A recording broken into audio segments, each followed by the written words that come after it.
If you could just describe a little bit the internship program at your organization, maybe a little bit about its history, how it got started, and then how it's structured and administered. Our program started back in 2016. It started based upon necessity. Our department is in its history has not had any paralegals in its environment, and so the plan for us was to figure out a way how to create an internship and bringing paralegals into the program to see how that would work for us in city government and civil rights. When we started, we really didn't have a whole lot of structure at the beginning. We knew what we wanted, but didn't really know how we were going to get there. So we spent a lot of time developing structure. So by the time we've had our third intern, we had developed what we thought was some really good structure for folks to come in and get some real world learning. Some of our structure that we developed was creating experiences that we wanted the interns to actually have while they were there, with goals and a checklist of, while you're here in our environment, this is what you can expect to learn and do while you're here. With kind of like just a simple checklist with timelines of when those things probably should be completed by, so they could go back to their environments in the educational environment and say, here's some of the things that we were expected to know and what we actually learned while we were on site. In addition to that, we developed an onboarding program for interns, which actually goes through, okay, the first week you're here, you're going to meet with this person, you're going to get an overview on these specific items. The second week you're here, you're going to meet with these group of people who are going to give you an overview on these items and so forth and so on through all of each step of our process. This onboarding takes about 2 to 3 weeks to go through the complete overview.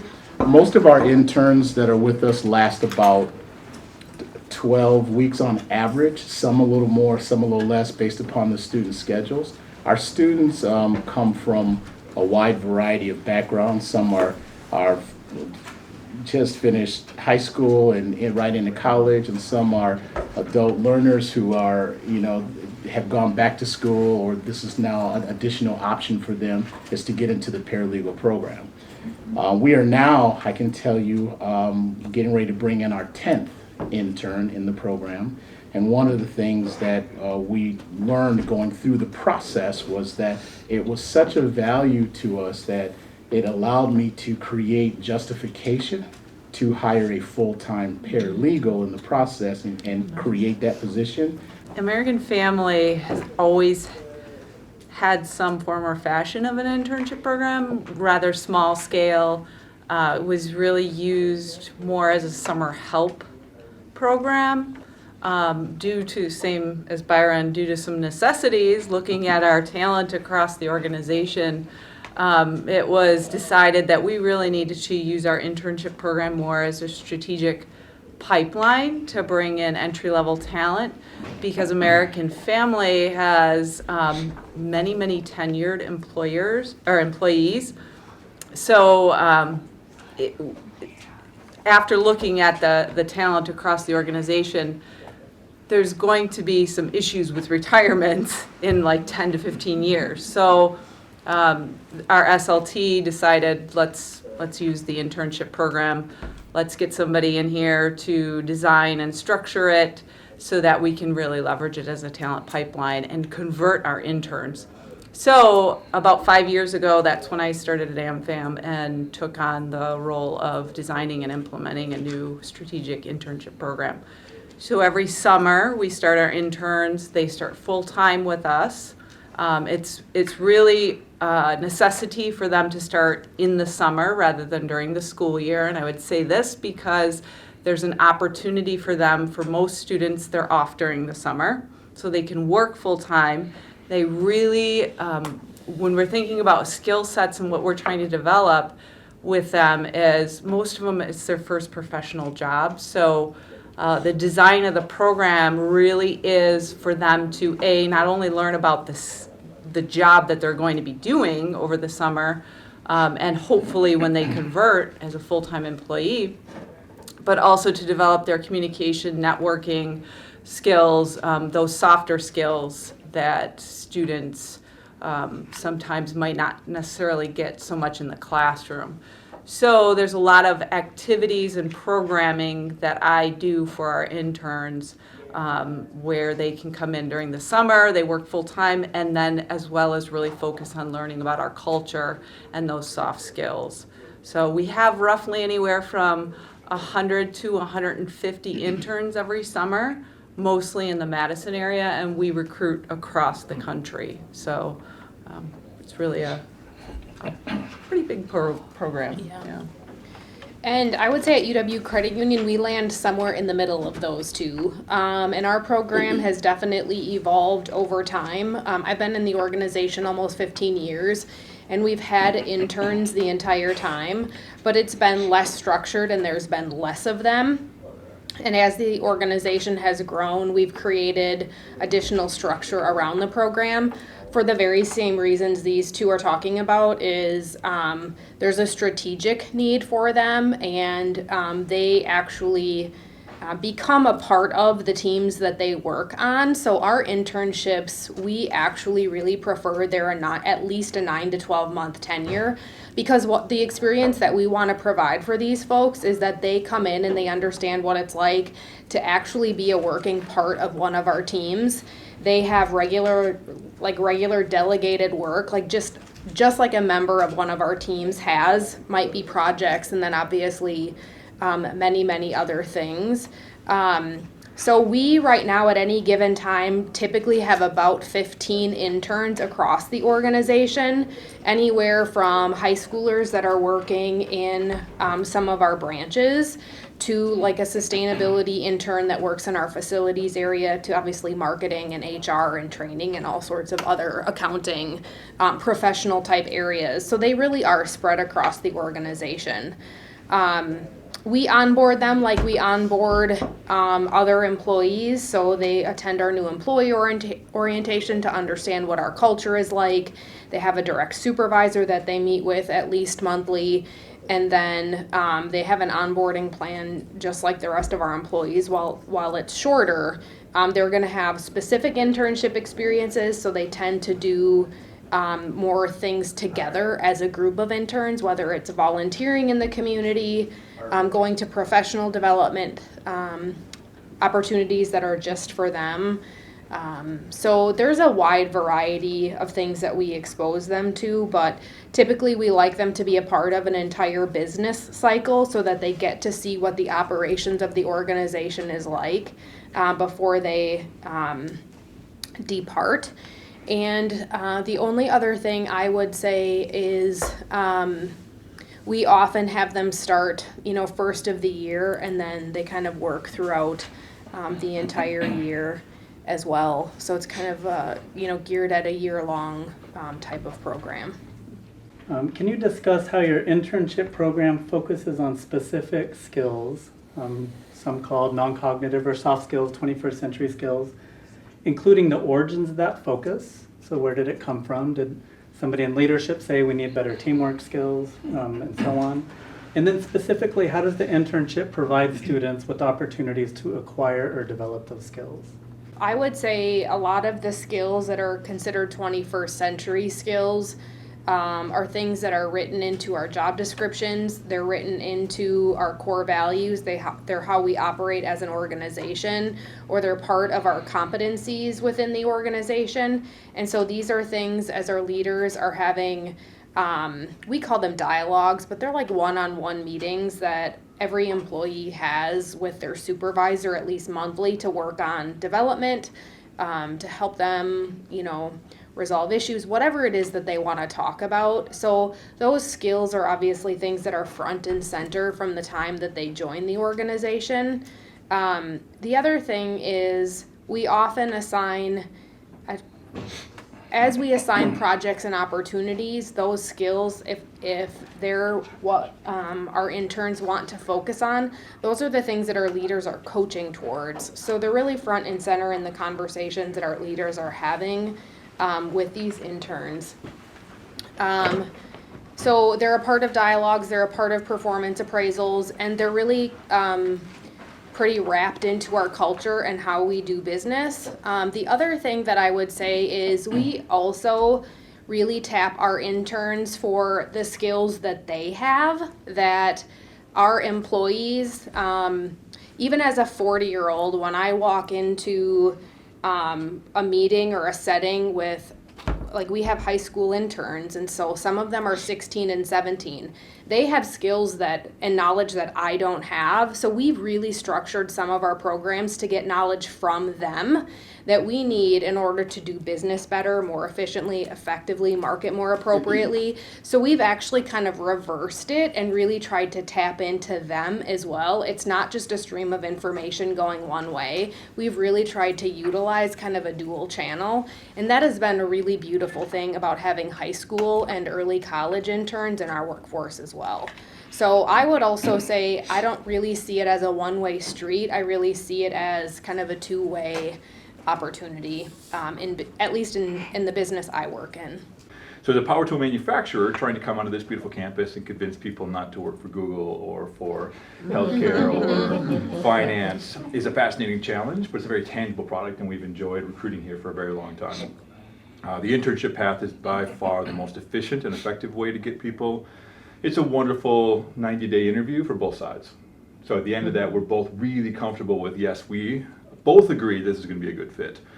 And those 30-minute interviews are wonderfully challenging to convince both sides that this is a good thing. So we really like that distance that you go through.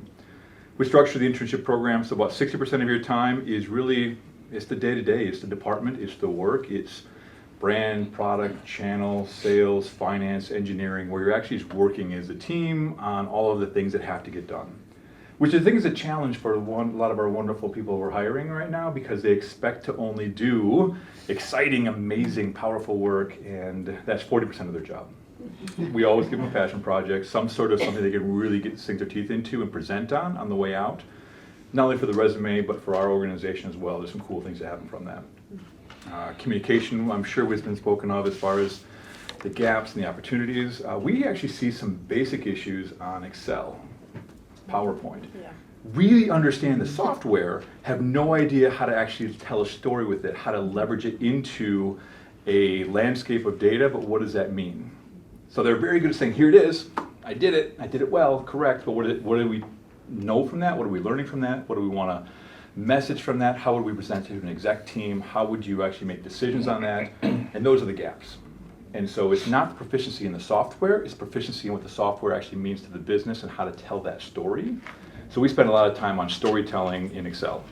In our paralegal program, which is the only interns that my area actually recruits for, the big emphasis for us, obviously, first and foremost, is technical writing ability. And so one of the things that we look at is an individual having skills in good technical writing. Now, having said that, we also meet every student where they're at that moment, at that time when they come to us for an internship, which means that if their technical writing skills are not quite at the level we would like them to be, we work with them to help them develop that with lots of coaching and opportunities for reviewing from our paralegal Rebecca here, who actually oversees the program and manages the paralegal interns now, as well with our hearing examiner, who is our administrative law judge internally.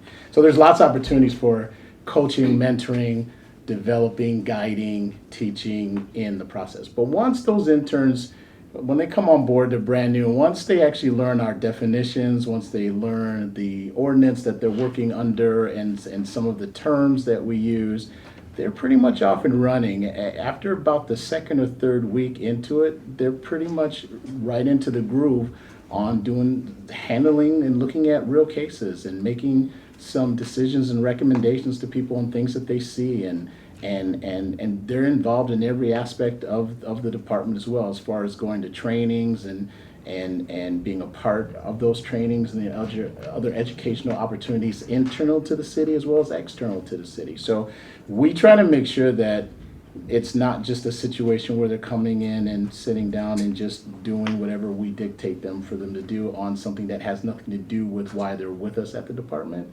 We actually put them into a real situation, having them do work as if they were a part of the team, and we treat them just like they are a part of the team. One of the other things that also I'll mention is that because of the interns that we've had, we value their input back to us. We let them, as we evaluate them, we let them evaluate us as well and tell us, okay, so this part of my experience really was horrible. And we're like, okay, well, thanks for letting us know how bad we are. Thank you. It's and they're very honest about stuff that works and stuff that didn't work. And what we've been able to do out of that is allow the students to create the things for the next student coming along that will help them be more successful in the process, which has helped us in turn create a process now that we think over time has really it's now kind of on autopilot on a process. So it was because of the feedback from the students that we get regularly, and just creating that open dialogue, and we like to create a safe space for them to fail, just like we want a safe space for us to fail too and be better as well. Yeah. And I would say very similar at American Family. I think the common thread here, at least from what I've heard, is making sure if you do have interns in your organization to really make sure that managers understand the importance of really having those interns be involved in the day-to-day operations and not just be there for administrative type work. There's always a piece of that to every job. We all have that. But really making sure that your program and what you're teaching those interns is the job, and then as well as layering it in with those soft skills that you're trying to teach. So at American Family, one of the things I focus on from a program perspective is the job skills are being done over here with the manager. I'm here to help them develop those softer skills. So putting them into your traditional trainings, whatever you have as far as resources, whether it's pulling somebody from your organization that could do an informal training on soft skills, or using a vendor, using your training department, whatnot. But as well as doing those, as I put on a large scale project that our interns get involved in, and I call it Share Tank. Created it 5 years ago because I wanted interns to really understand the culture of American Family, and not only that, is making sure that they can use those skills that they've learned over the course of the summer through communication, teamwork, because they all partner up and work with certain nonprofits out in the community and present just like they would, like you see on Shark Tank, present to a panel of executives around their idea that they're helping the community that would ultimately get incorporated into that organization, that nonprofit. So I think having those pieces, but then having some sort of culminating project or type of work that they can actually facilitate those soft skills. Each of you to some degree have talked about the internship experience as a two-way street, right? But we in this room represent the third body in that relationship, right?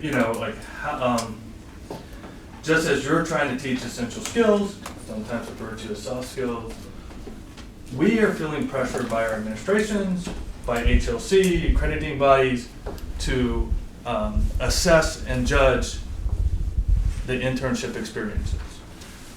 It's been said, hey, best practice, you got to go for a site visit.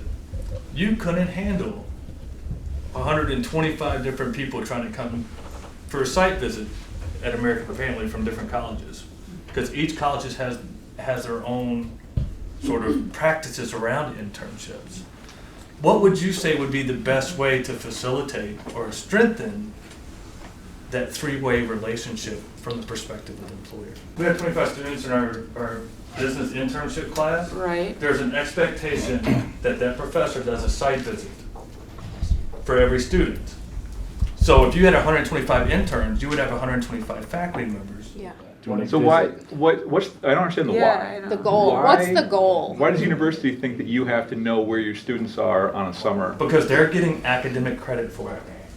We have to prove that they are learning what they say or they are learning. In our environment, it's also a requirement for the faculty advisor to come and meet with us for every single intern that we have on site. So, Right. and that does happen. That it doesn't seem like it happens over here.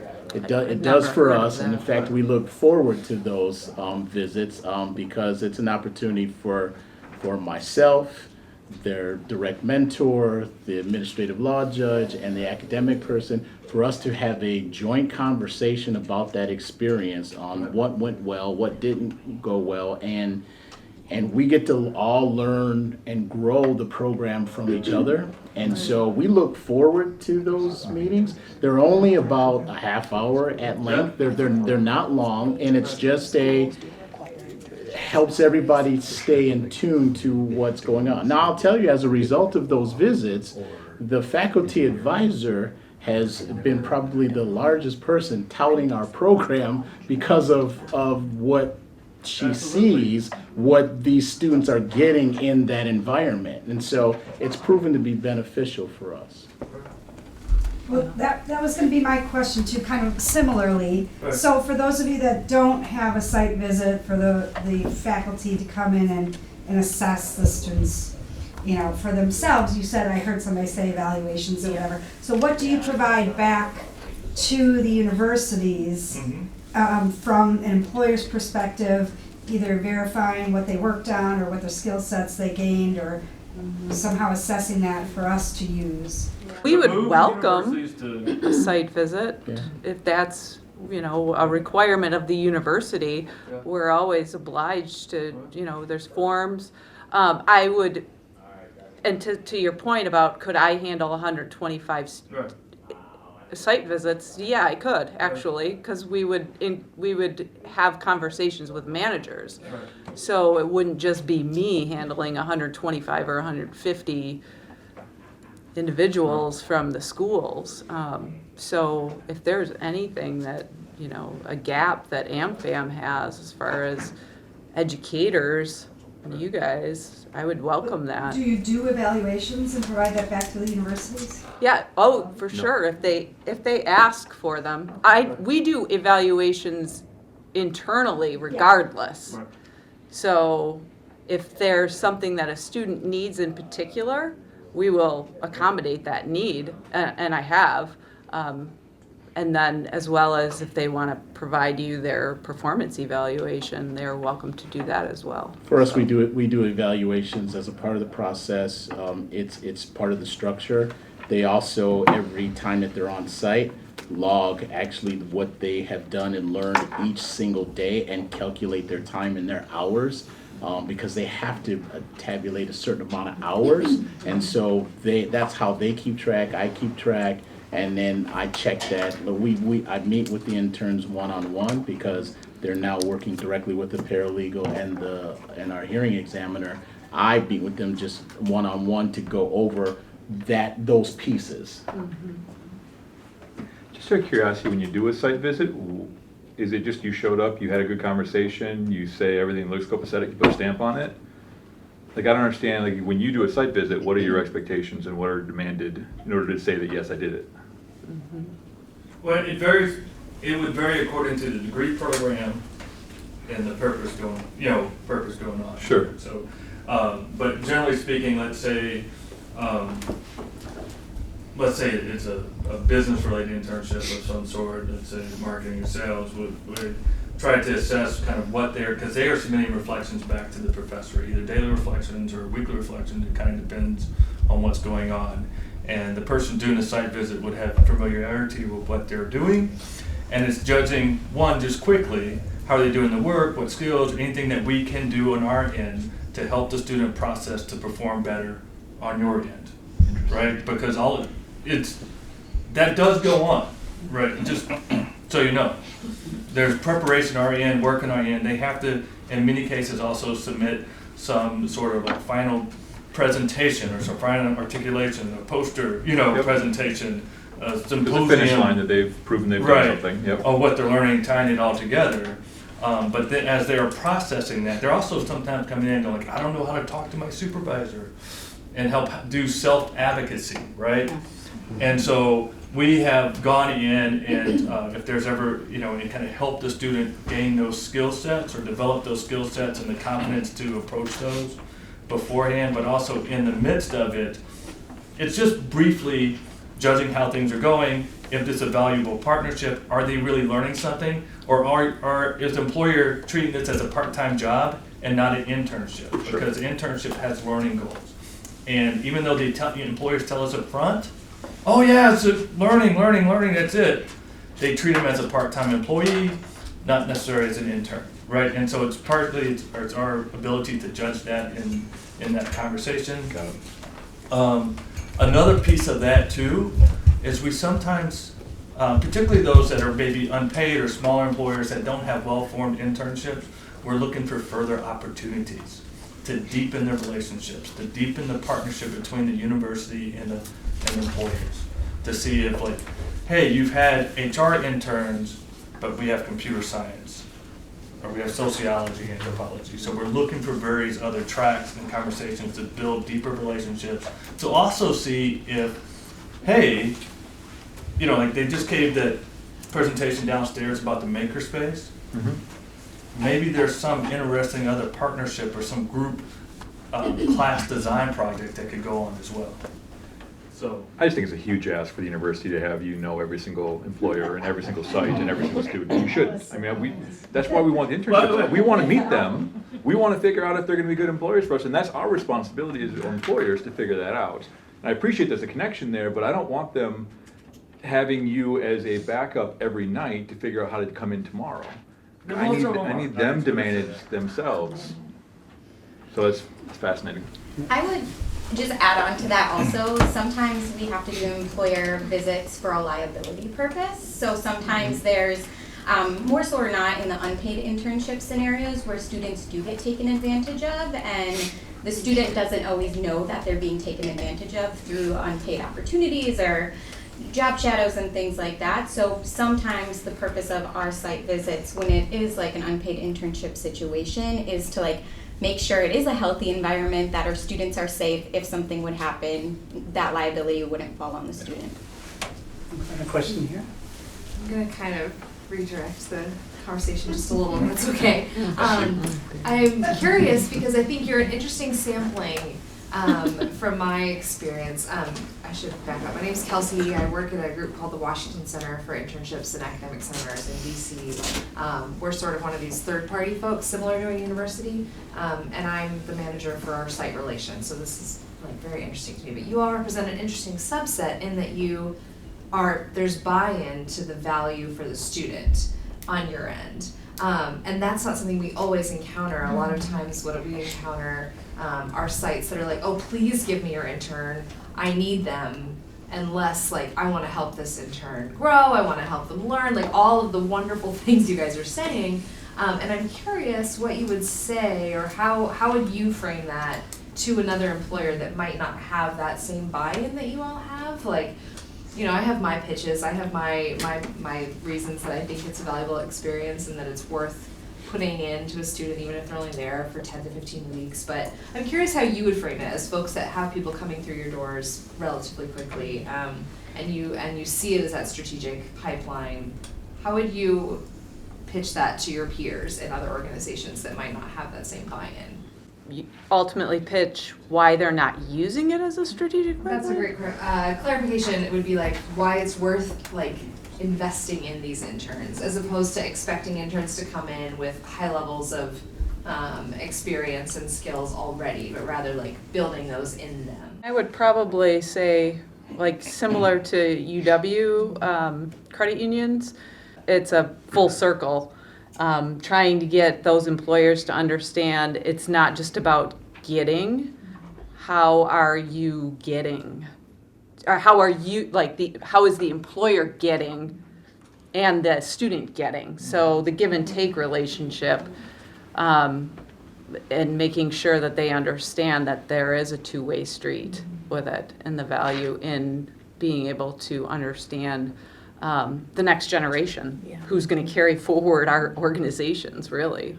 I haven't experienced a lot of folks in the last like 10 to 15 years staying at jobs for longer than 2 to 5 years. Like friends of mine that have stayed somewhere longer than 5 years are kind of the unicorn. It's rare. And so is there that same like building strategic pipeline? Does that feel as relevant now as it may have? Does that seem to still be the trend?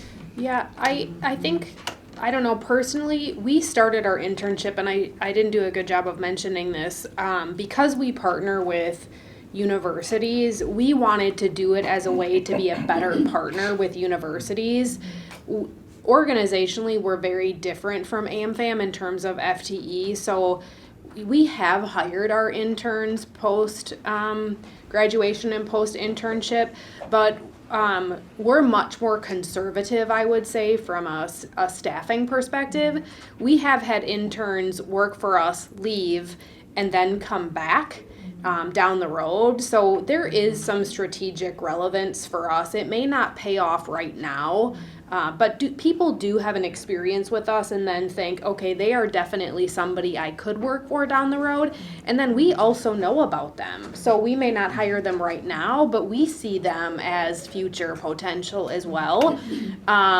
So I think it still is, and I think that's different based on the organization. But for us, known talent and what talent is out there, even if they've worked for us for 6 months, we still know more about them than we would if they wouldn't have worked for us a day in their life. So there's still a benefit there.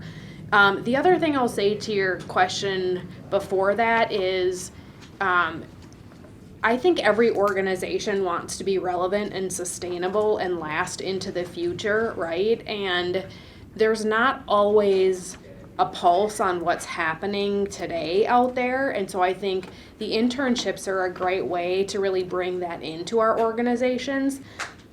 The other thing I think is, diversity, equity, and inclusion, something that we're all talking about, or hopefully we're all talking about.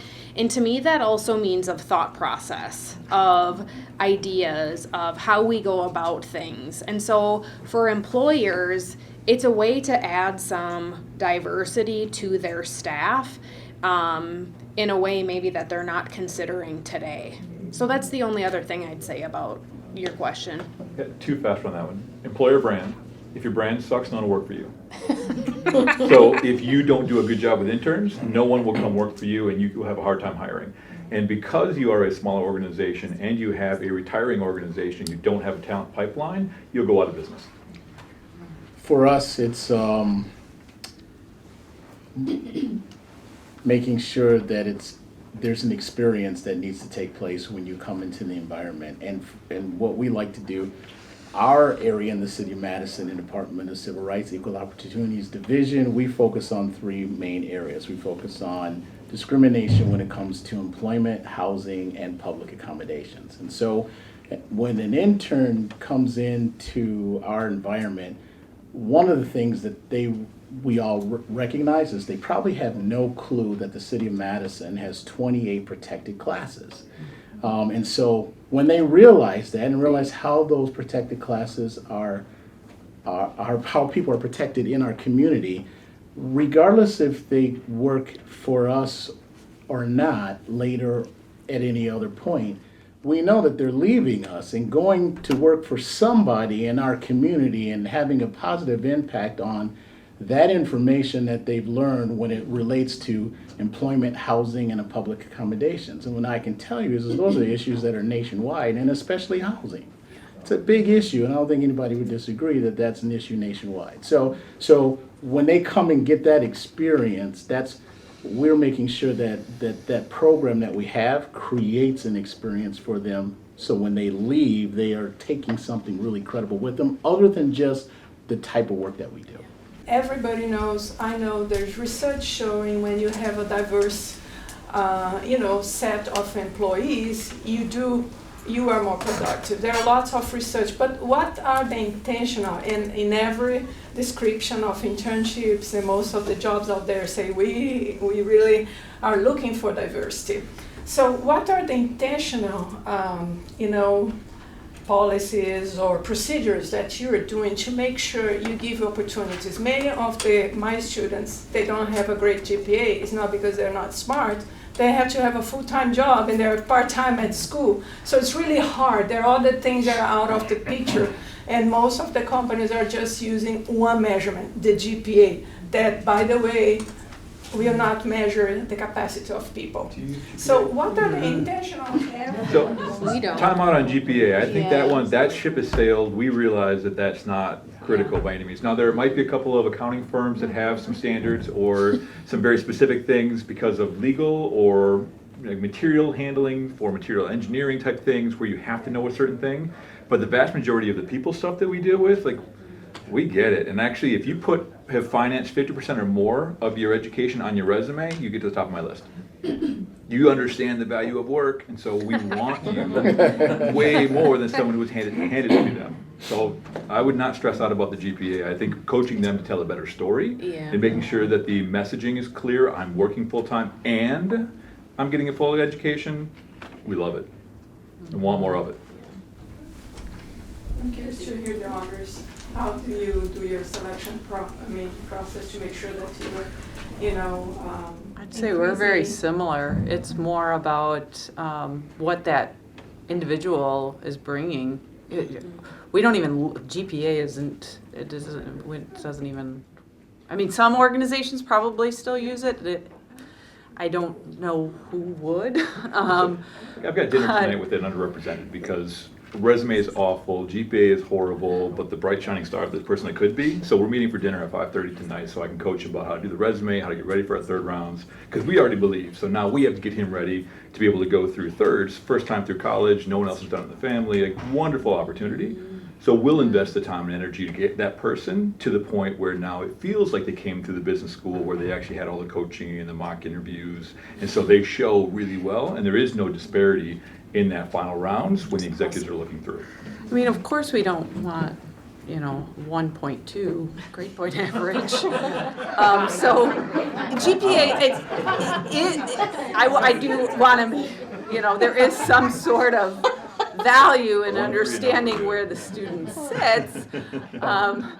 But at the same time, that's why we do our interview process. We also make sure that we are highly, and if you're from the Madison area or anywhere in American Families regional offices, you'd find us extremely involved in the local community, and that includes high schools and local colleges, to making sure that we are interacting with all students, not just students who come out with a 4.0. So. Just one question from back here. So first of all, I just want to say I represent a college as well, and I want to say thank you to you as our employers for all of the work that you do with our students and on behalf of our students to help them be successful. We can't be successful without you, so first of all, I thank you for that. The question that I ultimately have is, we also deal with international students who need to go through curricular practical training, and many who want to do OPT, and we're having a much more difficult time here in the state of Wisconsin finding employers who are willing to hire on international students. Could you comment about that? Send them my way. We do. Yep. So we are very proud to say that we do that. Yes, we convert. We sponsor both when they're in school, and and not all employers have that ability, and we recognize that. But we are an employer who welcomes that, and definitely has converted interns into full-time employees who need sponsorship. And we look at it like, yes, we might only get them for anywhere from 3 to 6 years because we can't ultimately sponsor them for green card. But to the point earlier, students nowadays aren't really staying in jobs much past 3 to 5 years. So we value the time that they're with us, and then ultimately, like UW, they work with us, they go somewhere else, get their green card, then they come back to us. So that's how we see it. Thank you. And then a final follow-up question to that is, the National Association of Colleges and Employers had put together competencies. I'm not sure if you're aware of those or not, but it really deals with the soft skills that we're talking about. And I'm just kind of wondering, from the college perspective, what would need to be in place for colleges and employers to speak a common language so that we're actually moving in the same direction and receiving feedback back and forth from each other, so that you can enhance your program, and then we can also provide the information that we need to the Higher Learning Commission and to substantiate what it is that we do in our career centers and in our curriculum. I think even knowing about them is the first step. Yeah. So I've had a number of interns work for me and have worked with a number of interns. And so I've never heard of the list. And I'm not trying to just, play the ignorance card, but I think employers knowing what it is and how important it is and what it does for all of you would really help us. Chances are there is overlap, but if we don't know, we can't do anything with it. So I think just an awareness from an employer standpoint of, hey, this is what we're really measuring or what we feel like is important for our students. How do we want to go about evaluating it? I mean, that seems really basic, but that to me feels like the biggest first step. So if I'm an intern, then I walk in, or part of my goals or what I'm going to do is related to, these competencies that you guys have. And I'll just let you know, you can all join NACE, the National Association, and you have all the information. It really is a central hub for colleges and careers and universities and employers to really be talking together so we can get at some of these issues. And I'm just wondering if it would just be helpful for you as you think about your internship programs as well, whether they're for credit or not for credit.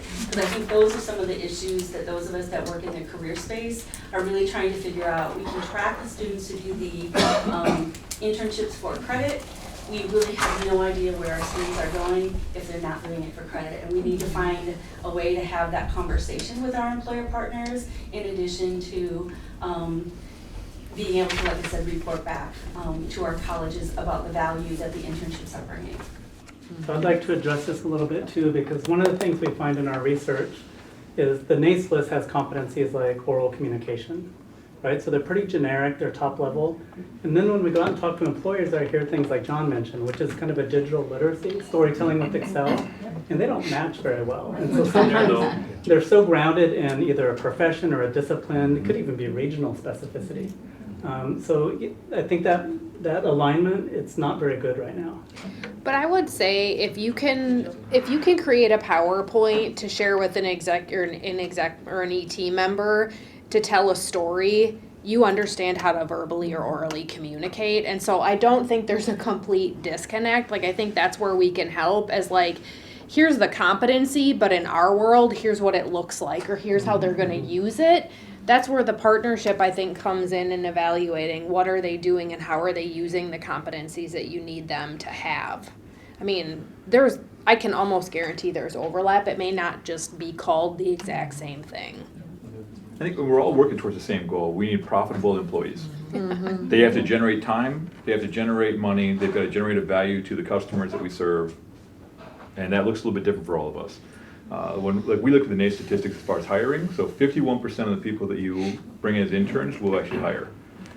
That number took me 2 years to get over, because my organization's like, that 50%, nope, not doing it. So in last year, we closed 9 out of 11. So we're very, very pleased with that, just in the marketing function alone. I haven't seen the final stats on the engineering, the 120 we had there. But I don't like the idea of a national institution dropping a set of standards on us and saying, you're going to do an internship within this space, otherwise it doesn't work. Because our culture is so different than each one of us here, and that's why we love it. That's why we still work for those companies, and we have different needs. And that's okay. Like, the general population and knowledge that's gathered at university, is our responsibility then to take that, hone it, and make it right for our business. Mm-hmm. So I do not expect that. I don't expect the colleges, the universities, the professors, get them close. We'll finish. Yeah. Can I just add to your point? So what we started doing at UW, to this point, is at all of our fairs, giving the people who come WEACE information to at least join WEACE, so that they can get introduced to the Wisconsin-based version of NACE. just as like, hey, if you're not a member, here's some information. Those are the best conferences, by the way. Yeah. The Those are WEAs. Like, yeah. if- So we just yeah. started doing that, and we've seen an uptick in those people coming back. So. Thank you. Any questions? Yeah, I had a question about, I mean, we can talk from our end about like, well, employers will sometimes, I'm in career development, employer relations specifically, so sometimes employers will say, I'd like to start an internship, but I don't know how to start, and what do I do, and what are best practices? So from your standpoint as employers, what do you see universities doing, what are best practices from your perspective? Like, yeah, this university does that, and that's really helpful, or this is really helpful, or they prepare students this way. Is there anything that we could be doing better to provide you with good qualified students that are ready to hit the ground running?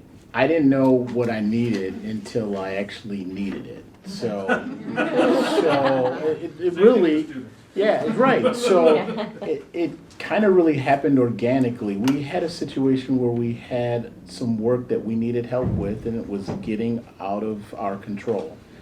And I was thinking, where can I go to get this help? So I found the college and said, look, you have this program where you are training paralegals.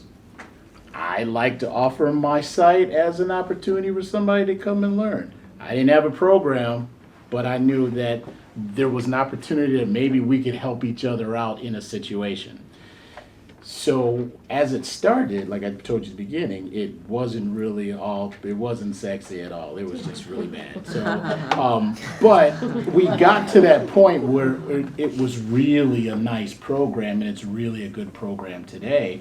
But that was because of that interaction with the college, that professor, and just the constant, every couple times a year we were talking about what we could do to make things better. And over time, even though my need was taken care of, we still maintained the relationship because of what it did for the student. I'm not in the same situation I was 3-4 years ago.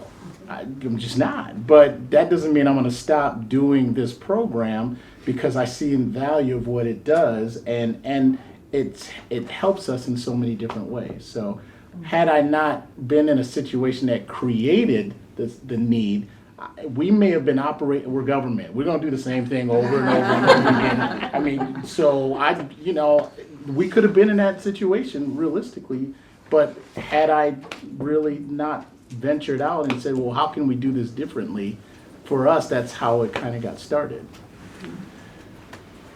We actually got some good feedback from business school here about here's best practices. I'm pretty sure it was from NACE. There's a document saying, here's what a program should include, here's your step-by-step. And then we took it one step further to say, okay, you're on the clock the moment the interview starts, all the way through to start, all the way to finish, to follow up to graduation. So we added those elements. And I'm actually working with another group right now to build this out for small mechanical service contractors across the United States. And there's 2,300 of those that would like to have, but they're sometimes 2 to 8 person organizations, and they really struggle because they don't have even like an HR function. So they're not big enough to know those pieces. But I think a playbook to say, fill in the blank here, do this, step by step, and understanding it's from the time the interview starts until they actually finish their education, you're on for that entire clock. Those guidelines helped us significantly.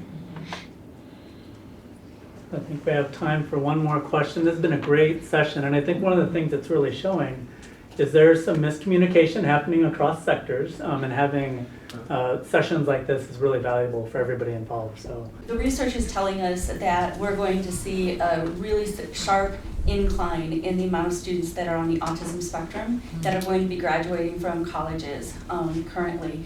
And those individuals are really hard to place afterward because they lack many of the 21st century skills. I guess my question to you is, what are employers doing to be proactive, particularly in that space, such as companies like Microsoft and Google might be doing different hiring practices for individuals on the spectrum?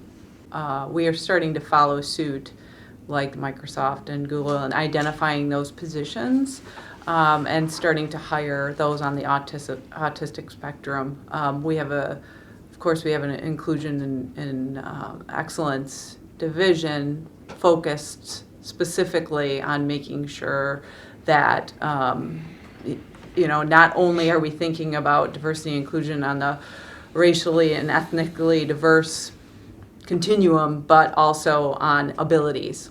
So we've put into place some business resource group that's dedicated to what we call abilities versus disabilities. And we've started hiring interns on the autistic spectrum and having certain jobs that they seem to feel more comfortable with, not forcing them into those jobs, but having conversations with them and giving them the support from our diversity and inclusion employees in that division.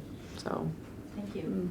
I wanted to give the opportunity for the last question. Just as a comment on that, so I'm an employer, and I got involved in internships 10 years ago, and going to the question about the benefits of internships, the reason I got involved in it is because we would take first-time employees. We had a churn rate of about 50% of our first-time employees. So we saw internships as a way of sort of breaking that down and reducing that, because it's very costly. We recently took someone on the spectrum, and the challenge, which is actually a challenge that we haven't talked about, is employers or employees working with people on that spectrum, because we're not trained, like most of the people in this room, to teach students and manage those sort of situations. And what I found is that then I got involved in another internship program which was aimed at diversity, and we were getting a very, very high level of turnover of the interns, and it was because the managers were not equipped to deal with it. And so there's this presumption that somehow employees are sort of can deal with everything. They can do their jobs, but dealing with all of these issues is a real, real challenge. And I think successful internship programs have to be able to deal with that diversity and turn employees into teachers of some sort, give them pedagogical skills, which many of them aren't for. So just to bear in mind as you take conversation. Well, instead of just being internships, it's the culture of the company. Like, what are your managers doing? Whether it's an internship or an employee or a volunteer opportunity, it doesn't. We as an organization, what are we doing for all of the people involved? Yeah. And I think we kind of think, oh, it's an internship, it's just like 12 weeks, we'll figure it out. Versus, hey, we're here all day. day. The managers and the co-workers for that new environment, because they're not set up for it. Right. Agreed.